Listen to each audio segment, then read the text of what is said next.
Conversas inteligentes para pessoas ambiciosas, para fazer a sua carreira ganhar vida de novo. Esse é o podcast Nunca Almoce Sozinho, um espaço onde a trajetória encontra a estratégia, onde a conversa sobre carreira deixa de ser teoria e vira prática real. Aqui, a gente parte de uma tese muito simples. Crescimento é obtido através do conhecimento aplicado. Aqui é onde você vai encontrar o encontro entre a teoria e a prática. Pessoas que unem boa formação com experiências desafiadoras, criam impacto, geram oportunidades e mudam o jogo. A gente entrevista profissionais que são referência, porque eles unem duas forças muito raras de serem encontradas: uma base acadêmica sólida e uma experiência de mercado concreta em grandes empresas. Profissionais que estão mudando o jeito como o Brasil entende a gestão das suas carreiras e o futuro do trabalho. Eu sou o Frederico, host do podcast Nunca Almoce Sozinho. Olá, pessoal. Muito bom dia, boa tarde, boa noite, né? Estou aqui com muita satisfação para gravar para vocês o terceiro episódio do podcast Nunca Almoce Sozinho, né? E, como sempre, mais uma vez, com um convidado muito especial para poder conversar com vocês aqui, comigo, nessa ocasião, né? O nosso convidado de hoje é o Rafael Paloni, tá? Possui dupla graduação em administração de empresas, né, pela FGV e em ciências econômicas pelo Mackenzie, tá? Além de 2 mestrados, né, um mestrado em economia, nada mais nada menos pela London School of Economics, né, uma escola extremamente respeitada, tradicional nessa área, né, e um outro mestrado em um assunto aí super relevante, super atual, que com certeza a gente vai explorar ao longo da nossa conversa de hoje, que é ciência de dados, né? E aplicações também de inteligência artificial, especialmente aí no mercado de finanças e de banking, né? O Paloni, ele tem uma vasta, além de uma grande formação acadêmica, como já comentei aqui, ele tem uma grande experiência no mercado também, mais de 15 anos como banker, em bancos de investimentos, corporate banker, né, com carteiras aí de mais de bilhões de reais, né? E tem uma característica do Paloni que eu acho que é marcante, que não tem como a gente não citar aqui também, que a gente vai destrinchar um pouquinho mais para frente. O Paloni possui várias certificações, né, de finanças e, literalmente, certificações de altíssimo nível, né? Certificações tanto nacionais, como o CFP, né, como internacionais, como CAIA, FRM e, né, a gente não pode falar a joia da coroa das certificações financeiras, CFA Chartholder, né? E há mais de 16 anos também ele ajuda candidatos, né, a se prepararem para esse tipo de exame. E a gente pode falar, certamente, Paulo, de citar aí a FK Partners, com certeza vai ser citada, preparando aí os candidatos para todos esses exames e com muitos êxitos, né? Os números da FK Partners em relação à taxa de aprovação são realmente impressionantes, tá? Então, pessoal, antes da gente entrar na nossa estrutura, né, a característica do nosso podcast de perguntas e respostas. E aí, Paulo, eu costumo falar para a nossa audiência que são perguntas e respostas sem maquiagem, né? Onde a gente quer ver, claro, as histórias de sucesso do nosso convidado, mas também os reveses, as lições aprendidas que você puder destacar, tá? Mas eu queria, então, que você desse aí um salve para a galera, uma saudação inicial para a nossa audiência. Nossa, depois dessa sua introdução, não sei nem o que falar. Eu espero corresponder aí todo mundo e obrigado pelo convite e espero ajudar também um pouco do que eu já passei, um pouco das porradas que eu já levei na vida, dar alguns atalhos aí para quem está buscando orientação, seja de carreira, seja de mercado financeiro. Maravilha, perfeito, meu caro, maravilha. Então vamos lá, então, sem mais delongas aí para a nossa primeira pergunta, né? Paloni, quando a gente avalia essa primeira parte sua de formação acadêmica, a gente vê que você tem uma base acadêmica extremamente sólida, né? Você possui dupla graduação. Você tem uma graduação numa área um pouco mais de ciências sociais aplicadas, né, que é a administração de empresas, e uma área um pouco mais técnica, que é a ciência econômica e economia, né? E a gente sabe que um dos grandes desafios dos jovens, quando eles vão enfrentar, né, os vestibulares, vão começar a decidir a sua formação profissional, é justamente escolher um curso, né? Eu Uhum. mesmo já conversei com algumas pessoas que colocaram numa prova de vestibular a opção de medicina e na outra prova engenharia, né? Então a gente vê que o pessoal, algumas pessoas têm um pouco de dificuldade de escolher. E eu queria saber, no seu caso, né, como foi tomar essa decisão de encarar uma dupla graduação, tá? E de que forma essa combinação, né, entre uma base teórica de gestão de negócios, que acho que a administração traz para você, trouxe para você, e uma base aí de economia, microeconomia, macroeconomia, como isso, essa combinação ajudou a abrir portas para você no início da sua carreira, e especialmente a gente sabe que é o seu campo de atuação no mercado financeiro, que a gente sabe que é uma área muito, digamos assim, cobiçada por muitas pessoas que estão aí dando essa primeiros passos aí na sua formação. Bom, eu vou dividir minha resposta em duas partes. Eu vou falar como foi comigo e depois como deveria ter sido, depois do que eu aprendi e depois de anos fazendo orientação de carreira a pessoas e vendo pessoas se darem bem e se darem mal no mercado financeiro. Então, a minha história, eu não tinha 100% de convicção do que eu queria fazer. Eu não vim. Eu vim de um lar que pai e mãe estudavam muito. Sou filho de mãe médica e de pai é, formado. Meu pai é um policial militar aposentado e que, quando estava na carreira militar, decidiu fazer também uma segunda graduação, ter uma segunda carreira e tal. Então, eu cresci num lar em que todo mundo estudava e que o jeito de subir na vida era estudando. Eu não, eu cheguei aos 17, 18 anos não com grandes esperanças, porque eu repeti de ano e tal. Eu não era um cara que, nossa, tem Quem tudo diria? para. Não, eu não era um cara que chegou ali nos 18 anos, essa aí vai ser a joia da família, isso aí vai ser o novo Einstein da família, pelo contrário. E meu pai, na época, estava fazendo um trabalho para virar oficial, superior lá na polícia, e ele tinha que fazer uma dissertação, tipo, como se fosse uma monografia. E o tema que ele foi sorteado, não é nem que ele queria, era qualidade total. E ele começou a estudar muito sobre programas de qualidade em serviços. E aí eu via meu pai estudando aquilo o dia inteiro, e tal. Eu achava aquilo até bacana. Não vou dizer que era a vocação da minha vida, mas eu achava aquilo bacana. E aí, quando chegou a hora de vestibular, e tal, ele falou: Ó, eu acho que você devia fazer administração, porque é uma carreira. Bom, tem um pouco disso aqui que você está vendo, qualidade total. Tem, é uma carreira ampla, então você pode escolher várias áreas dentro da administração, sei lá, RH, coisas que são mais humanas e mais sociais. Você pode ir para um lado mais cálculo também, se você gostar e tal. A verdade é que eu entrei em administração porque eu não tinha certeza do que eu queria. Só que uma coisa, meu pai bateu o pé e fez muito bem, assim, vai fazer na melhor que tem. E aí eu consegui ser aprovado na GV, também contra todos os prognósticos, porque eu não era, como eu falei, um cara genial, mas entrei na GV, que era muito boa. E aí as coisas começaram a mudar, Fred, porque no meu primeiro semestre de faculdade eu tive uma matéria chamada Introdução à Economia. Com duas aulas daquilo eu falei, é isso aí que eu quero ser, é disso aí que eu gosto. E aí Caramba, eu fui por conta. Aí as coisas começaram a ser, eu comecei a ter mais protagonismo da minha vida mesmo. Aí eu fui atrás de uma segunda graduação. Eu fiz o vestibular, acho que eu nem contei para ninguém. Eu fiz o vestibular, passei. Aí eu cheguei pro meu pai para falar, pai, fui aprovado em economia, eu quero fazer economia. Aí ele falou, mas você não vai sair de administração, não começa com essas de tranca uma, depois tranca outra, depois vai. Não, você começou, você termina. E eu não tenho dinheiro para pagar outra faculdade. Aí eu fui estagiar de manhã, ia para a GV de tarde, ia para uma Mackenzie à noite. Foram 3 anos e meio assim. Era caramba. uma vida enlouquecedora. Sábado e domingo eu estudava a matéria da semana, muitas vezes tinha prova, mas eu entrei num ritmo de preparação que era muito superior a qualquer outra pessoa, assim, em qualquer sala, assim, eu era Sim. alucinado e acho que aí as coisas começaram a descolar um pouco, porque eu comecei a ter muito protagonismo do que eu queria, eu que fui atrás de tudo isso, e eu comecei a estudar mais do que as outras pessoas.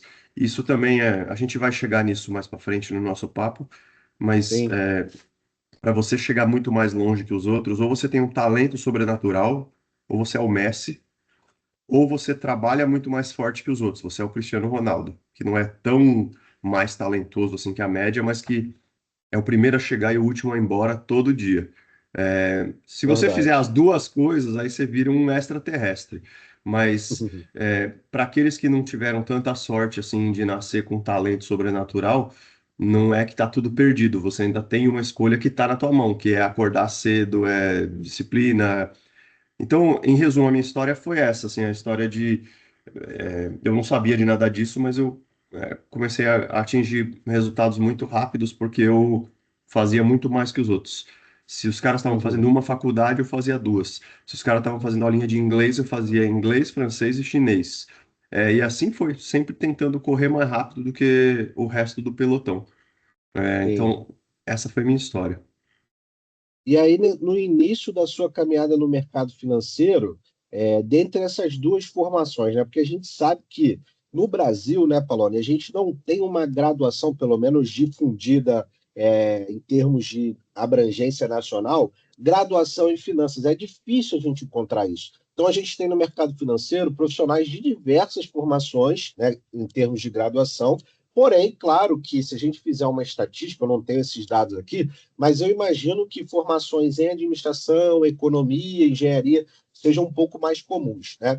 Então, no início da sua trajetória, você falou do estágio. Esse estágio já foi em alguma instituição do mercado financeiro? Essa seria a próxima pergunta. E, se foi, como que você enxergou que cada uma das duas graduações contribuiu? O que que você destacaria nesse seu início desse estágio que o que você estava aprendendo estudando na sua graduação da GV em administração contribuiu mais e o que você estava vendo na sua graduação em economia no Mackenzie contribuiu mais.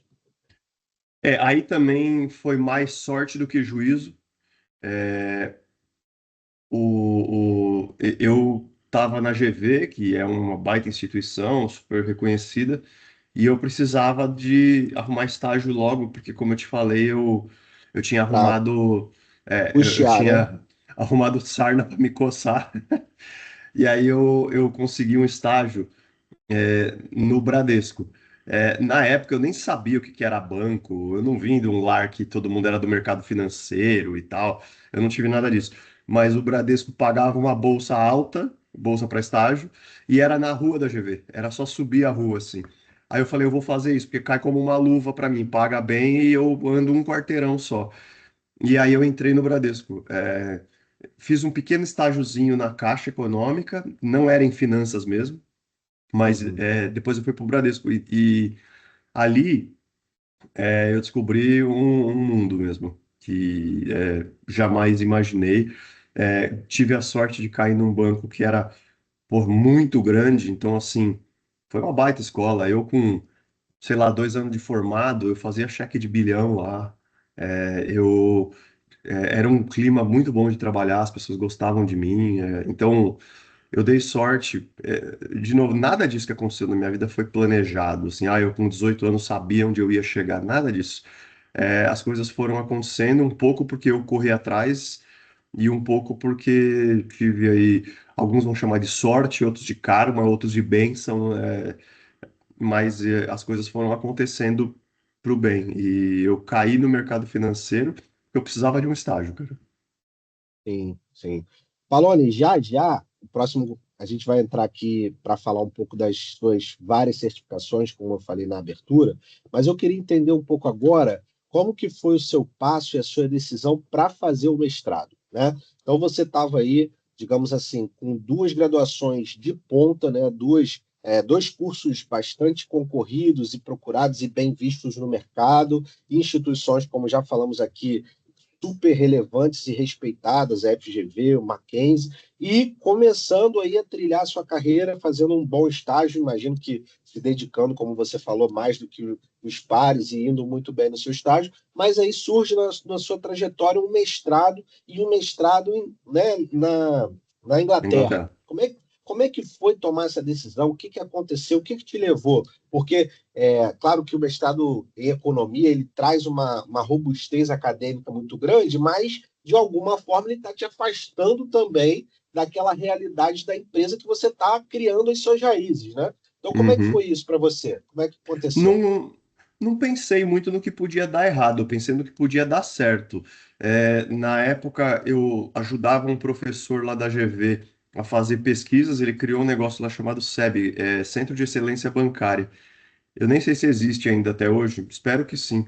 Eu fazia pesquisa lá com ele e eu queria continuar estudando, assim, depois que eu terminasse a faculdade eu não ia parar. Na época não tinha esse negócio de CFA, CFP, CAIA, não era um negócio tão difundido, então para mim não era uma vertente que eu enxergava. Na época o que tinha bastante era mestrado, doutorado e tal.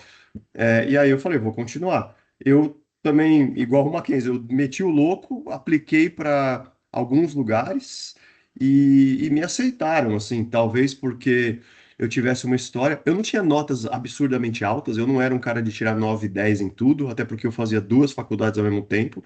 Mas eu tinha Sim. uma história bonita para contar, assim, porra, vim de um lar que não tinha nada a ver com finanças e economia, tava fazendo duas ao mesmo tempo, tava fazendo inglês, francês e chinês. Aí, acho que chamou atenção, os caras me aceitaram.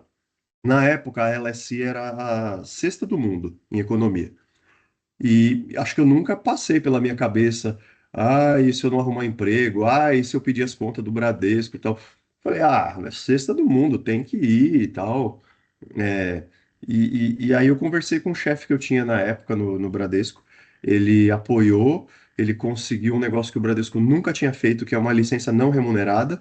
Eu não fui mandado Caramba. embora, mas eu não ganhei salário também. É verdade que esse dia eu fiquei 2 anos Sim. na Inglaterra com o que eu tinha, assim, não me Mas deram bolsa, não me deram nada.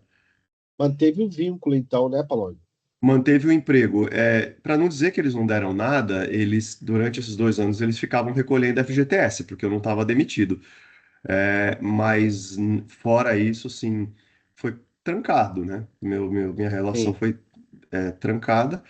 E aí depois que eu terminei o mestrado, eu até recebi umas propostas para ir para outros lugares e tal, mas eu falei, não, eu vou agora honrar minha palavra. E eu voltei para o Bradesco, fiquei no Bradesco mais um tempo, porque é um voto de gratidão. E mesmo hoje, muitos anos depois, tal, passei por outros lugares, mas sou muito grato. Foi um banco que me ajudou de várias maneiras.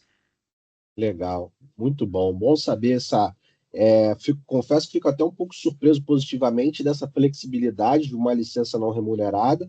Né? Instituições privadas não costumam, pelo menos no Brasil, não costumam ter muito essa prática. O serviço público, às vezes, até tem mais essa oportunidade, mas realmente isso mostra que para você foi feita uma flexibilização ali. E, poxa, muito bacana a sua postura, né, de honrar esse voto de confiança e, ao voltar, num primeiro momento, não aceitar outras ofertas. Muito legal. Entrando agora, Palone, na parte das suas certificações, né? A gente sabe que no mercado financeiro existem várias certificações e, como eu disse, né, eu converso com muitas pessoas, estou sempre conversando tanto com profissionais já formados como com universitários, e a gente vê alguns, né, que às vezes falam assim, não, eu tenho que acumular letrinhas, né, que no seu caso, a gente vai comentar sobre isso, mas não é, com certeza, esse exemplo que eu estou dando. Mas tem pessoas que falam assim: não, eu tenho que tirar o máximo que eu puder, não importa qual, né? Porque o quanto mais eu tiver, vai ser mais fácil para eu chegar. Só que exatamente eu queria que você começasse dizendo o seguinte, né? O que é mais importante quando alguém decide tirar uma certificação financeira? É ela tentar acumular quantidade, o máximo que ela puder, no menor espaço de tempo, ou é ela primeiro talvez fazer uma autoanálise, né, um planejamento estratégico, eu diria, pessoal, para entender aonde ela quer chegar para que o tiro dela seja mais certo? O que você nos fala? A história das certificações, no meu caso, realmente chama atenção, mas é porque eu tive a escola e na escola tem tudo quanto é tipo de aluno, então as pessoas esperavam que eu tivesse a certificação. Então, o cara que vai ter aula de CNPI comigo, ele precisa ter o CNPI. Ele precisa saber como é a prova, o que que é mais difícil, quanto tempo leva. Então eu fui tirando todas, não é porque eu queria ter o super currículo das galáxias, mas é porque quem chegava na escola esperava isso de mim. Olhando para uma pessoa que está no mercado financeiro, não precisa tirar. Eu tenho acho que 13, 12 ou 13. Não, eu não acho que as pessoas têm que ter 13 certificações, não. Eu acho que as pessoas Sim, têm que buscar a certificação como um caminho para onde elas querem chegar. né? Todo movimento tem que buscar uma meta.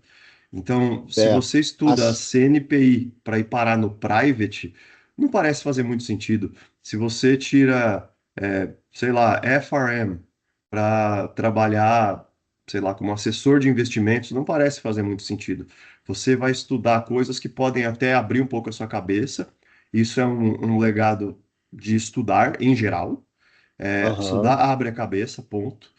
Então, não estou desencorajando ninguém a estudar, acho que todo estudo contribui em algo, mas essas certificações levam alguns meses, custam dinheiro, algumas são caras, você é, renuncia a algumas coisas na sua vida, né? E se isso não vai te trazer um efeito imediato de produtividade no seu trabalho, talvez não valha tanto a pena. Nessa sim, sopinha de letras toda, eu colocaria o CFA como diferente, porque o CFA não é uma certificação de nicho. O CFA é uma certificação que ensina tudo de finanças. Então, essa, certo. acho que é uma história um pouco diferente, porque aí o CFA não foi feito para quem é do private, ou para quem é um gestor, ou para quem é um equity researcher, ou para quem é de um IB. Como ele embarca tudo, ali acho que é um, aí é um power mesmo no seu conteúdo, no seu currículo, no seu conhecimento.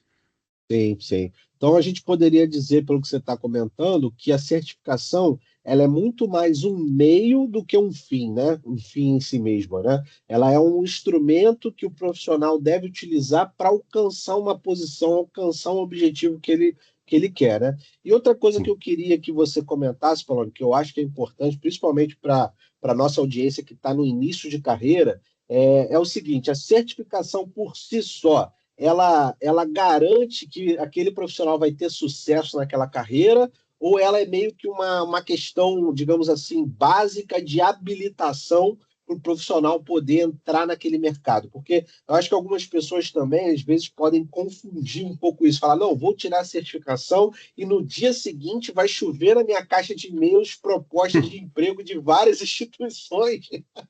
Então, eu queria que você comentasse um pouco isso também. Na minha cabeça tem dois tipos de certificação: certificações regulatórias, que são obrigadas por lei, e tem certificações de distinção. As obrigatórias por lei são mais fáceis, né? Assim, para eu trabalhar em tal cargo, o que que eu preciso ter? Então, nesse aí entra uma CPA 20, que agora se chama CPRO-R, uma CEA, que agora se chama CPRO-I, é, um, até um CFP, é uma certificação para quem quer ir para essa área de private, o CNPI, que é uma certificação para quem quer trabalhar com research, ou quer ser influencer de finanças. Então, tem algumas que são regulatórias, assim, precisa ter. Do outro lado, são certificações de distinção. O que eu vejo nesse mercado, Fred, é um processo inflacionário. Nos anos 90, por exemplo, quem tinha CPA 20 tinha um emprego, porque tinha acabado de começar no Brasil, ninguém tinha. Então, quem tinha CPA 20 tinha um emprego. Depois virou CEA. Quem tem CEA que tem um emprego. CPA 20 já virou básica. Depois foi o CFP. Depois foi o CGA, também da Ambima. Foi subindo. É um processo inflacionário. Então, talvez um dia seja o CFA, eu não sei. Vai ter que ter o CFA para ter um emprego, eu não sei. É um processo inflacionário em que essa certificação que é superada passa a ser basicona. Então, pô, eu tinha o CPA 20, eu era o rei. Agora, um monte de gente que tem, eu não sou mais nada. Então, o que eu quero dizer com isso? Certificações que eram de distinção deixam de ser com esse processo inflacionário. Então, pô, quando eu comecei a dar aula na FK Partners, CFP era um negócio visto como pô, a ultra distinção, quase ninguém tem e tal. Hoje, muitos anos depois, pô, qualquer portinha de esquina dá aula de CFP, tem mais de 12 mil profissionais já no Brasil, já não é um negócio mais de distinção. Muita gente É. tem, o conhecimento se pulverizou muito. Então, como você falou na sua pergunta, o cara que acha, pô, vou tirar o CFP, vai chover e-mail de recrutador na minha caixa, já não é verdade. Se você quer a Uhum. certificação para distinção, tem que ir para outros caminhos, talvez subir mais essa escada, Subiu o sarrafo, né? né? Entendi. Palone, e nessa sua trajetória, olhando agora como professor, né? E não tem como a gente não destacar, professor com uma prática e uma vivência muito grande, né, nesse mercado de preparação para certificações. Tenho certeza, você já deve ter visto várias histórias de muitos êxitos, né, mas também histórias que, num primeiro momento, pelo menos, tiveram alguns tropeços, né? E eu queria que você destacasse um pouco, na sua visão, qual é o maior fator que gera, né, tropeços para quem está começando a se preparar para certificações. E aí, se você achar que é necessário fazer um enfoque para as certificações mais desafiadoras, né, como o CFP, o CGA, o CFA, o que você enxerga assim que é meio que uma armadilha, uma casca de banana para quem ainda não está muito cascudo nesse processo de preparação? Tem algumas, né? Nesses anos todos dando aula disso, já vi tudo quanto é dificuldades, assim. Eu já vi alunos que estavam há muito tempo sem estudar, enferrujados aí em conteúdo. Eu já vi alunos que vieram de graduações que foram fracas ou que às vezes o próprio aluno não conseguiu estudar tanto. É, e aí, quando você embarca para uma muito profunda, pode ser uma dificuldade. Eu já vi alunos que foram fazer, por exemplo, essas internacionais, né, CFA, CAI, FRM, sem um nível de inglês adequado. Até dá para conseguir estudar, o problema é que fica muito lento. Se você não tem um inglês muito bom, você vai ler aí todo o currículo de um CFA, você não vai levar 3 meses e meio, 4 meses. Você vai levar 8, 9 meses para estudar aquilo. E aí começa a É, ficar contraproducente, porque 9 meses estudando, o que você estudou no primeiro mês, quando chegou lá no nono mês, você já esqueceu, então você tem que ficar voltando muitas vezes. Então isso tudo é meio contraproducente.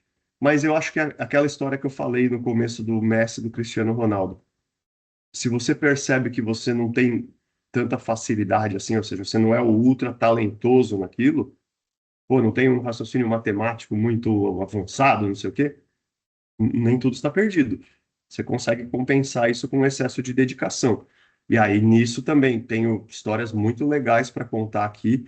Só não posso falar o nome dos alunos porque não sei se me autorizariam, mas assim, vi pessoas que chegaram ali no CFA Level 1 muito cruas, muito básicas e foram até o fim. Hoje tem as 3 letrinhas lá no cartão e foi mais na base da dedicação do que no talento. certo. Então, você diria assim, você falou um pouco dessa parte, né, das dificuldades, dos tropeços, mas olhando para o lado positivo de qualidades e características positivas de quem consegue chegar lá, persistência, resiliência, paciência é muito importante, né? É, a resiliência, sim, porque numa certificação como o CFA ou CAIA, é normal bombar, assim, é muito... Primeiro que poucos terminam, que dirá passando de primeira. Então, é normal não passar em um determinado nível ou em outro. Eu não passei de primeira em tudo, então isso é normal. E aí é aí que vem a tal da resiliência, né? É uma propriedade não só dos seres humanos, é uma propriedade da física, né? Um objeto que leva uma pancada e volta ao seu estágio original, volta ao formato que ele tinha. Isso é mais ou menos o que a gente espera e como a gente deveria ser. Eu levei uma porrada, não passei, e aí o que eu faço? Muita gente desiste, muita gente desiste. E aí é aquela história do Cristiano Ronaldo e tal, né? Não desiste, continua acreditando que fazer alguma coisa durante muito tempo vai trazer um resultado sobrenatural. A gente às vezes subestima o poder que a disciplina tem, fazer alguma coisa repetidamente durante muito tempo. Vou te dar um exemplo. Escovar o dente. Você não fica com o dente bonito se você ficar 20 horas escovando o dente. Não, é 3 minutinhos, 3 vezes por dia, todo dia. Você não fica fortão se você for na academia e ficar 20 horas lá puxando peso. Não, é 45 minutinhos todo dia. Então, Constância, né? Regularidade, é, constância. e isso também vale para finanças. Você não fica rico acertando uma cacetada tipo ganhar na Mega Sena. Não, você coloca dinheiro todo mês durante 35 anos. E aí, quando você se aposenta, você tem muitos milhões lá. Esse processo cumulativo durante o tempo é uma coisa que não é muito natural para o ser humano pensar assim. Mas para aqueles que acreditam que isso é verdade, né, é uma verdade matemática, né, essas pessoas vão colocar um pouquinho de dinheiro na sua conta investimentos todo mês. Essas pessoas vão fazer um pouquinho de exercício todo mês, todo dia. Elas vão escovar o dente todo dia. Essa constância, depois de muito tempo, gera um resultado muito alto. É um processo exponencial, né? Então, quem fez só de vez em quando está aqui embaixo. Aquele que fez exponencialmente está lá em cima. Então, eu acho que isso vale para estudar. Eu te falo por mim, eu sei que chama atenção ter essas certificações e tal, mas eu estudo finanças todo dia, até de fim de semana. Mais por essa crença de que ao final de muito tempo o conhecimento se acumula de uma maneira exponencial. Então, eu acho que é mais uma crença aí do que passar Sim, ou não em uma prova. Eu não estudo para passar em uma prova, eu estudo porque preciso acumular. muito legal, muito bacana. Então, agora a gente vai entrar num novo capítulo aqui da nossa conversa, Paulo, e falar um pouco da sua prática no mundo corporativo, né, no setor financeiro, a sua vida real no Corporate Investment Bank, né? Então, você acumula, como eu já falei, mais de 15 anos de experiência atuando na função de banker, né, em bancos de investimento e como corporate banker também, vários bancos grandes, de grande porte aqui no Brasil.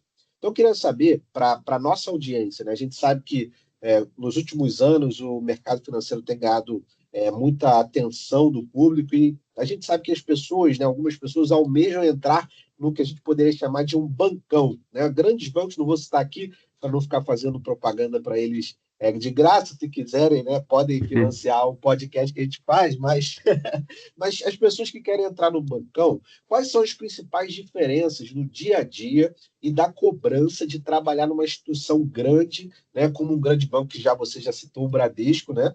E só para já complementar a pergunta, o que separa um analista júnior, né, mediano, de um profissional que realmente vai se destacar e vai conseguir alavancar a sua carreira? É, também separo isso em hard skill e soft skill. Conhecimento que você tem um jeito científico de fazer, um jeito matemático de fazer, e o soft skill é um jeito mais humano, em que não tem um único jeito para que sempre vai dar o mesmo resultado. Causa e efeito não estão necessariamente ligadas. O soft skill é a capacidade de você se adaptar a diferentes cenários, a diferentes pessoas, diferentes jeitos de fazer. No lado do hard skill, eu destacaria conhecimento em crédito, pelo menos no meu mundo, aqui no mundo de investment bank e de corporate bank, você não é pago para fazer negócios, você é pago para fazer negócios bons. E o que isso significa? Precificar corretamente as transações que você está fazendo. Então, não sair É, fazendo tudo de graça para todo mundo, preços baixos e tal, e não emprestar dinheiro onde você vai arrumar problema. Porque fazer uma operação não é tão difícil assim. Recuperar o crédito é 10 vezes mais difícil. Então, certo. emprestar e depois ter um calote, ter uma renegociação, ter um pedido de refinanciamento que você não queria, isso tudo é muito desgastante para onde você trabalha. Então, eu acho que o conhecimento de crédito é muito, muito importante. Dentro dos hard skills, acho que é o principal. No lado do soft skill, eu destacaria dois. Um é esse lado negocial, esse lado conseguir ser empático com o cliente e tal. E o principal, o que eu aprendi nesses anos todos com esse monte de certificação, é o lado ético, fazer as coisas do jeito certo, fugir de tentações. A gente vive em um mundo e tem vários escândalos aí que você tem visto nos jornais de gente que cedeu à pressão, à tentação de ganhar dinheiro rápido, de ficar rico facilmente e tal. A vida não é assim, o mercado financeiro não é assim, é difícil. Ficar rico é difícil. Assim como emprestar certo é difícil, fazer um financiamento para uma empresa do jeito certo é difícil. Então, a gente não deveria esquecer disso. E aí, perguntando a sua outra pergunta sobre como que um júnior se torna sênior, tem uma coisa que eu aprendi uma vez na minha carreira que eu tento fazer sempre. Eu nunca vou falar com um chefe ou com alguém superior fazendo uma pergunta: o que eu tenho que fazer? Eu sempre tento ir falar com eles já trazendo algo semi-pronto.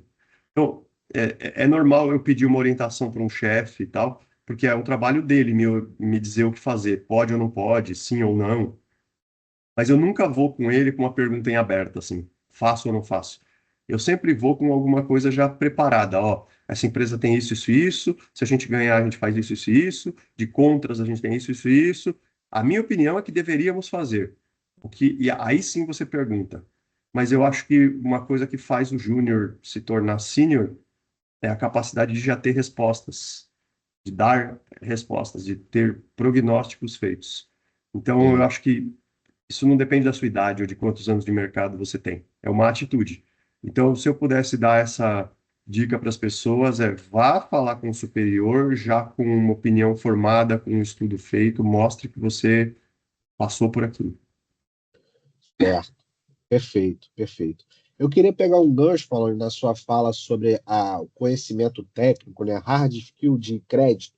Eu entendo como análise de crédito, né, dos potenciais clientes e colocar na balança o seguinte: você tem que ter essa competência, como você bem comentou, porque você disse, né, fechar a operação não é tão difícil, fechar boas operações que é o difícil. Mas, ao mesmo tempo, a gente sabe, né, que esse tipo de trabalho por trás tem metas bastante agressivas, metas comerciais. Então, como que um profissional ele vai lidar no dia a dia com essa pressão, digamos assim, de um lado de ter que fechar bons negócios, tá? Negócios que vão ter um bom score de crédito, que provavelmente não vão gerar, né, defaults e problemas desse tipo, mas ao mesmo tempo de bater metas com viés comercial que costuma ser agressivos. Como conciliar esse ambiente, essa pressão? O que você dá de dica? Eu sei que é uma coisa que com certeza vai exigir muito skin in the game, né? Como alguns falam, mas o que você diria aí para tentar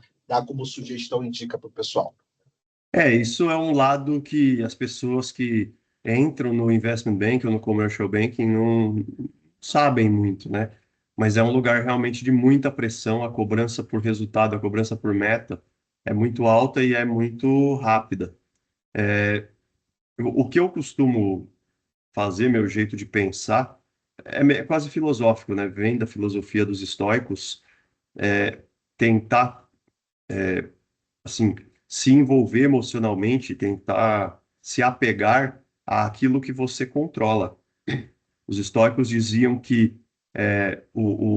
se você ama uma pessoa, mas ela não te ama de volta, isso vai te causar mais sofrimento do que porque você está tentando controlar algo que não faz parte, que não está dentro de você e tal. Eu acho que pensando na carreira, também tem um pouco disso. É, essa pressão por resultado, por fazer negócios e tal, tem uma boa parte desse processo que você controla. Você vai no cliente, você estuda os demonstrativos dele, você vê se tem oportunidades de negócio, você marca reuniões, você manda propostas, você coloca uma proposta em comitê de crédito, tudo isso você controla. Agora, tem coisas que você não controla. O crédito vai aprovar aquela operação ou não? O cliente vai aceitar aquela proposta ou não? É, se você fechar aquela proposta, vai dar o resultado que você tinha de meta e tal. Isso foge ao seu controle. E aí, você tem ainda uma escolha de sofrer ou não com aquilo. Então, eu acho que a filosofia dos estoicos diz assim, sofrer, você não é proibido de sofrer, não é o fim do mundo você sofrer, mas tente fazer isso com aquilo que você controla. Então, eu acho que as pessoas que entram aí no mercado financeiro deveriam saber que tem essa pressão e tal, e que elas vão ter que aprender a lidar com ela. Senão fica sustentável. Você ficar 30 anos, 35 anos trabalhando num lugar em que você sofre com a pressão, é insustentável. Você vai ficar doente, você vai acumular mais tristezas do que alegrias. Então, nesse lado eu não recomendaria. Então, acho que é um aprendizado a mais. Além do conhecimento técnico, além do soft skill, aprender a lidar com essa pressão dentro de você mesmo. Sim, sim. Muito bom, pessoal. Tá vendo? No podcast Nunca Almoço Sozinho, até filosofia a gente tem também, não é só Ah, eu economia e adoro, cara. finanças, não. Eu adoro. Eu Muito estudo bom. filosofia há muito tempo. De novo, não é para certificação nenhuma. Aham. Eu acho que é a cereja do bolo. E acho que ajuda a pessoa no mercado financeiro. Porque o mercado financeiro não se trata só de números ou de fórmulas, é entender como o ser humano pensa. E às vezes a bolsa está subindo para caramba, já está cara, e os caras continuam comprando. Ou às vezes a bolsa caiu para caramba, derreteu e as pessoas continuam vendendo. Aí você pensa, todo mundo ficou louco? Não é loucura, é o jeito do ser humano pensar. Então a filosofia tem me ajudado muito a entender como o ser humano pensa. Isso me ajuda a fazer mais negócio, a fechar mais operação, a ser um melhor banker, por entender como o ser humano pensa. Muito bom, muito bom. A gente vai chegar já. Eu não quero dar spoiler aqui, não, mas mais pro final eu vou pedir algumas recomendações de leitura. Com certeza pode pintar alguma coisa aí, mas vamos deixar isso aí para daqui a pouco. Palone, avançando aqui então, eu queria perguntar para você, né? Essa sua atuação na linha de frente de grandes bancos, né? Como que as suas pesquisas acadêmicas, principalmente em relação à questão de ciclos econômicos, né? Uma questão que a gente sabe que na economia é muito relevante, que são a formação de expectativas, ancoragem de expectativas de mercado de capitais e em momentos conturbados, né, como a gente está vivendo agora. A gente tem a guerra da Ucrânia com a Rússia, a gente tem agora teve há pouco tempo atrás a invasão da Venezuela, um país aqui da nossa região, né, próximo aqui na América do Sul. Temos agora a guerra, né, dos Estados Unidos, Israel contra o Irã. Então, vemos esse momento conturbado. Como você acha que é importante, né, para as instituições ter uma boa gestão de risco, uma gestão de risco robusta, né, e como colocar o foco nos fundamentos de longo prazo para que essa leitura do cenário macroeconômico possa ser traduzida para a hora da tomada de decisão, né? Porque uma coisa é o que a gente lê no jornal, outra coisa é como que a gente consegue tentar traduzir isso para fazer boa gestão de risco e para melhores tomadas de decisões. O que você pode falar para a gente? O ciclo econômico é um negócio que já foi descoberto e publicado há muito tempo. Para falar alguns economistas aqui, um famoso economista chamado Joseph Alois Schumpeter descobriu que a economia não cresce para sempre, a economia também não despenca para sempre, ela é um ciclo. E a gente tem uma série de indicadores para poder ver onde a gente está no ciclo econômico. Então, o que eu percebi é que hoje nós temos maneiras de saber, assim, a economia já está no pico, ela vai começar a cair agora, ou a economia está no vale, ela já acabou de cair, ela vai começar a virar.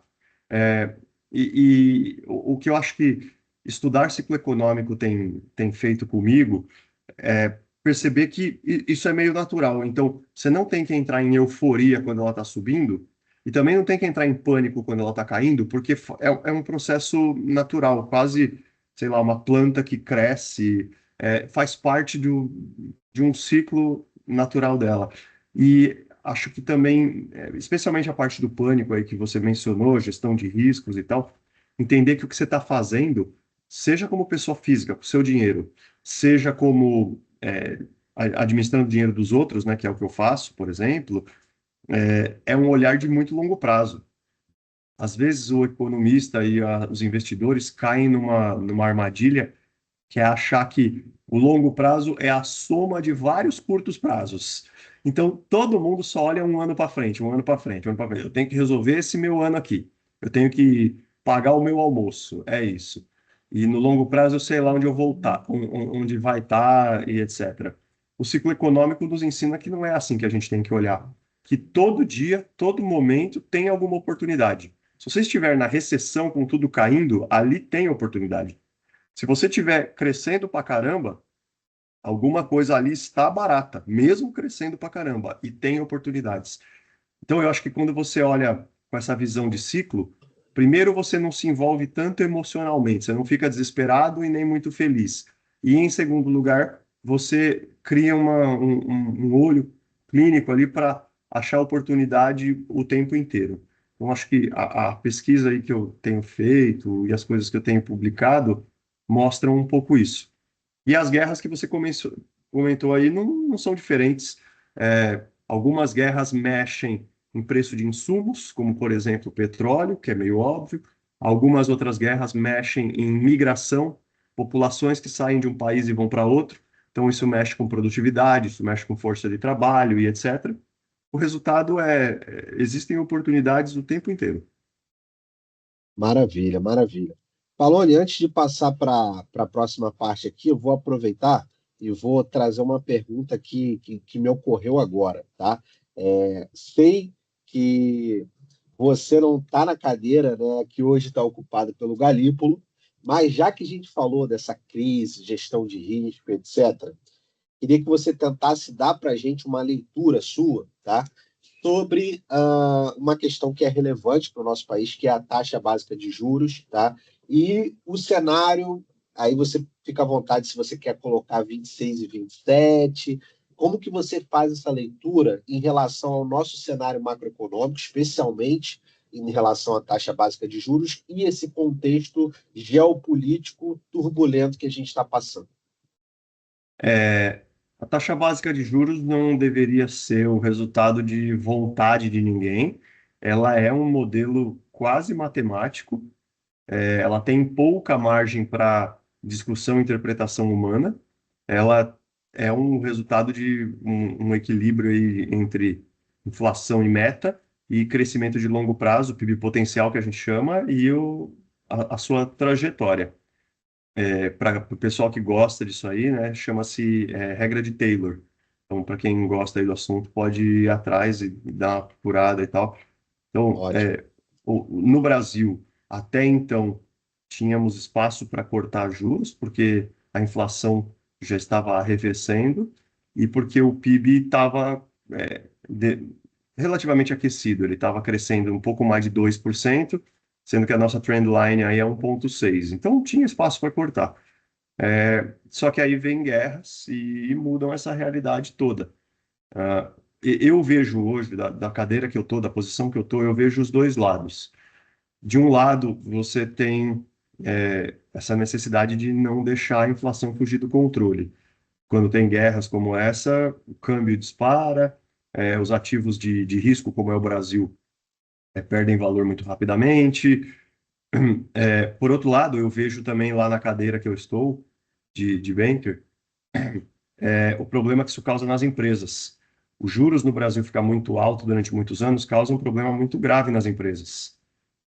Você tem empresas que são boas, negócios que são bons. Se você olhar as empresas que estão agora entrando com recuperação judicial, extrajudicial, são empresas boas, elas geram caixa operacional. Só que aí vem o pagamento de juros e drena praticamente tudo. E aí elas passam a gerar um fluxo de caixa livre negativo de tanto juro que ela tem que pagar. Então, se o Despesa juro financeira, despesa financeira destruindo o caixa, né? sangra o caixa que ela gerou com a atividade dela. Estou sendo bem simplista aqui, Sim, sim. mas se o juro básico da economia está 15, uma empresa não paga 15, uma empresa paga 17, 18, 19. Então, pagar 19% ao ano de juros, ou você tem uma margem muito alta com a sua atividade, ou você tem uma estrutura de capital super desalavancada, ou realmente vai entrar nessa Sim. espiral. Então, eu vejo os dois lados, mas assim, o mandato do Banco Central não é salvar empresas, né? O mandato do Banco Central é manter a inflação dentro da meta, ponto. Se deixar alguns corpos pelo caminho aí, faz parte, é uma escolha de Sofia, mas ele é o que ele tem que fazer. Então, olhando para 26 e 27, eu não falaria só a minha opinião, né? Eu hoje represento uma instituição, então eu tenho que falar em nome dela. Eu acho pouco provável que esse juro vai vir para 10 ou 9, como já foi aventado antes. É provável que Sim. continue na casa do 15 mais um pouco. Certo. Maravilha. Muito obrigado pela sua colocação. Um assunto que eu quero entrar aqui para a gente encerrar essa parte da sua pesquisa, né? É, a gente olha que você tem dedicado no seu segundo mestrado em ciências de dados uma boa parte aí dos seus estudos e até das suas publicações, olhando, né, as aplicações da inteligência artificial no mercado financeiro. Eu queria que você falasse um pouco para a gente como que você enxerga, né, o impacto prático da inteligência artificial no trabalho do profissional de finanças hoje, tá? E o jovem que está entrando agora no mercado de trabalho, especialmente no mercado financeiro, como que ele pode tentar se preparar, né, para poder lidar com esse impacto de IA, né, com a questão de ele precisa, por exemplo, programar, ele precisa estudar alguma linguagem específica, como que ele pode tentar se precaver para não ser impactado tão negativamente com essa questão da IA e a sua aplicação. Bom, eu comecei a estudar ciência de dados porque eu não era bom programador. Quando eu terminei a faculdade, a maioria das pessoas faziam tudo no Excel e VBA, né? Eu não sabia programar em outras linguagens, nunca fiz, e aí eu fui estudar para isso. O resumo da ópera, assim, eu descobri que ciência de dados não tem nada a ver com chat GPT, ficar perguntando coisa para chat GPT, para Claude, para Gemini, não é isso. É entender o processo matemático por trás. E aí eu posso te falar que o que eu aprendi nesses 2 anos aí, estudando isso, é que a inteligência artificial não vai substituir o ser humano, como alguns falam aí. Ah, vai dizimar todos os empregos, vai todo mundo ficar em casa e aí a IA vai fazer tudo para nós e tal. Ela vai automatizar muita coisa, mas sempre o que a gente teve até agora foi algum ser humano ou fazendo a pergunta certa, ou principalmente aí onde eu quero chegar, vendo relações de causalidade. É, e não dá tempo de eu entrar aqui no nosso papo na matemática por trás disso, mas causalidade é diferente de correlação. Correlação é quando duas coisas caminham juntas ou caminham separadas.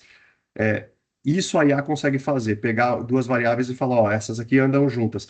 Mas a IA não consegue dizer, isso aqui acontece por causa disso aqui. Se você pensar, por exemplo, no nascer do sol e no galo cantar, existe correlação entre eles? Existe. Toda vez que nasce o sol, o galo canta. Existe causalidade? De um lado para outro, sim. De um lado de ponta inversa, não. Ou seja, o galo canta porque o sol nasce ou o sol nasce porque o galo canta?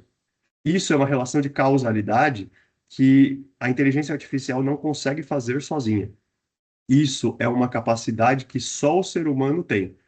Se algum dia a IA vai conseguir pensar em termos de causalidade, os cientistas duvidam. Então, o que eu quero dizer com isso é assim, existem algumas coisas nesse processo de escrever um código, de dizer o que você quer e tal, que é só o ser humano que consegue. Então, eu não vejo a gente sendo substituído, eu vejo a gente precisando aprender isso, se aprimorar nisso, para poder fazer a pergunta certa para a IA. Perfeito, perfeito. Maravilha. Paloni, então agora caminhando aí para o bloco final, né, da nossa conversa aqui, que, poxa, como você falou, a gente poderia ficar aqui, eu acho que horas e horas, mas a gente vai tentar respeitar aí o nosso tempo. Eu queria que você falasse, né, você que, como já foi dito, é uma pessoa que busca estar sempre estudando e com certeza você também deve ser um leitor, né, muito ativo, muito frequente. Eu queria que você destacasse, então, né? Vamos colocar aí para não ser no seu caso, porque eu vou colocar um top 3, né? Que você. Top 3 no sentido de não que você mais gostou, tá? Porque eu não quero entrar tanto nessa questão sua pessoal, mas olhando o nosso público, né? Pensando aqui agora, né, no início de carreira, as pessoas que estão no início de carreira, que se formaram em administração, economia, enfim, tudo aquilo que a gente falou, o que você recomendaria aí de 2 e 3 leituras de livros que você acha que seriam interessantes para essa galera? Rapaz, eu leio que nem um animal mesmo. Eu leio de 12 a 15 livros por ano, fora os técnicos. Eu acho que vou tentar falar alguns aqui, mas antes de eu falar o nome de livro, eu acho que o que eu diria para as pessoas é não parar de ler nunca. E uma coisa que eu tento fazer, eu aprendi isso com um grande pensador italiano chamado Norberto Bobbio. Ele dizia que a gente tem que tentar ler bastante, é claro, mas a gente não precisa pegar todos os livros e ler até o fim. Você não deveria ser aquele leitor que pega tudo e vai de uma capa até a outra e tal. Tem livros que você engata na primeira 10 páginas e tem livro que você fala, nossa, isso aqui é um saco, isso aqui não é para mim, isso aqui eu não tô aprendendo nada e tal. E não tem problema você abandonar essas assim. Leu lá 40 páginas, 50 páginas, meio largou o livro e tal. Isso chama antibiblioteca. Isso é um Aham. hábito legal também, você ir buscando conhecimento de várias frentes, de várias fontes, e às vezes não foi até o fim com um ou outro, é normal. Mas, enfim, voltando aqui pro nosso papo, é difícil, assim, resumir tudo que eu já vi na minha vida em 2 ou 3 livros, mas vou tentar e ficar aqui no nosso mundo, no mundo de finanças, tá? Em terceiro lugar, eu colocaria A Lógica do Cisne Negro. É um livro do Nassim Taleb, um cara que é trader e é um pensador do mercado financeiro. Acho que é um cara que eu tento ser um pouco parecido, um cara que tem um pé na vida real, na economia, no mercado financeiro, e um outro pé no pensamento, na filosofia por trás, no pensamento acadêmico. Então, em terceiro lugar, A Lógica do Cisne Negro. Em segundo lugar, Rápido e Devagar, Duas Formas de Pensar, do Daniel Kahneman, um ganhador de Prêmio Nobel de Economia, que nos deixou aí alguns anos atrás. É um cara que escreveu um livro, esse de uma ponta a outra, de uma página até a última, é espetacular. E o Kahneman escreveu, alguns anos depois, um segundo livro. E aí todo mundo ficou meio assim, porra, será que o cara vai conseguir escrever um livro tão bom quanto o Rápido e Devagar? Pois ele conseguiu, ele se superou. O segundo livro dele é ainda melhor do que o primeiro, chama-se Ruído. Então eu recomendo essa dobradinha aí. É sobre como o ser humano pensa, sobre o comportamento, psicologia do ser humano. E o primeiro lugar, acho que provavelmente o melhor livro de finanças que eu já li, chama-se O Investidor Inteligente, de Benjamin Graham. É um livro um pouco velho, entre aspas. Tem coisa que ele fala ali que hoje já mudou um pouco, como é que a bolsa funciona, etc. Mas os princípios que estão ali sobre achar o que é um ativo barato são muito importantes. Então eu colocaria esses três aí. Tem muitos outros, né? Dá para falar uns 50 aí, mas esses três são Maravilha. top. Muito bom, muito bom. Palone, para a gente encerrar aqui, né, eu costumo, para os meus convidados aqui no Nunca Almoço Sozinho podcast, dar um superpoder para eles no encerramento, tá? E o superpoder é o seguinte: se você pudesse gravar uma mensagem, né?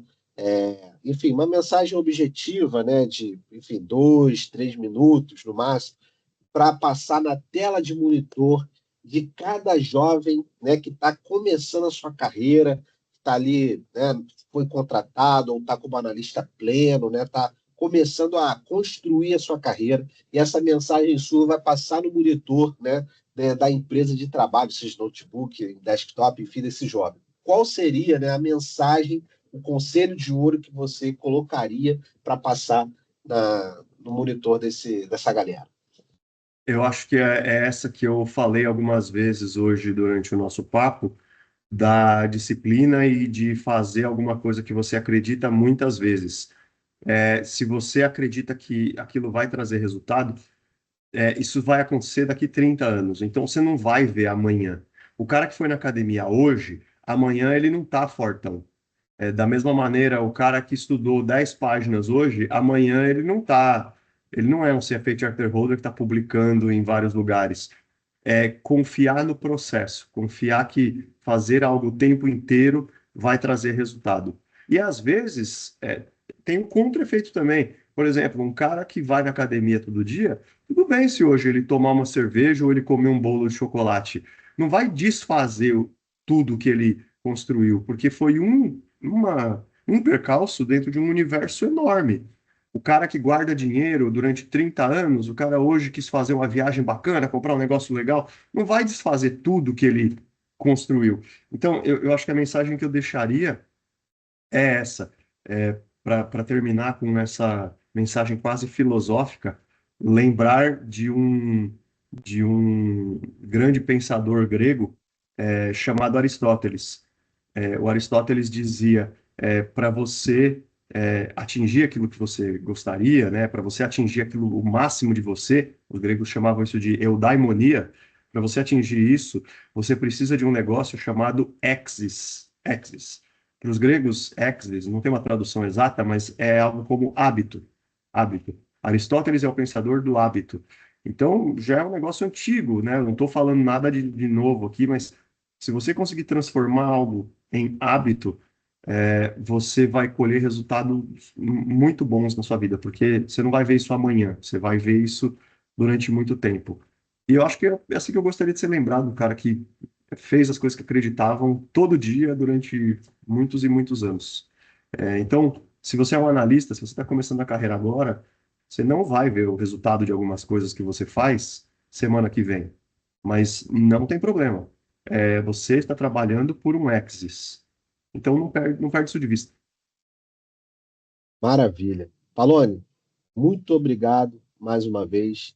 Foi um prazer enorme, uma conversa super agradável, com ótimos insights, né? E eu espero que a nossa audiência possa desfrutar muito disso, tá? Eu te deixo esse agradecimento, né? E já tivemos o privilégio de almoçarmos juntos, né? Tive o privilégio de não almoçar sozinho, tendo a sua companhia, e certamente, muito em breve, vou convidá-lo novamente para a gente ter esse prazer, tá bom? Um forte Combinado. abraço, obrigado, ficou ótimo. E, pessoal, siga aí as nossas redes, as nossas postagens, porque assim como essa conversa, vem outras conversas também muito bacanas, mas essa de hoje foi espetacular. Palone, muito obrigado, fica com Deus, forte abraço. Obrigado. Vocês também. Tchau. Valeu, tchau, tchau.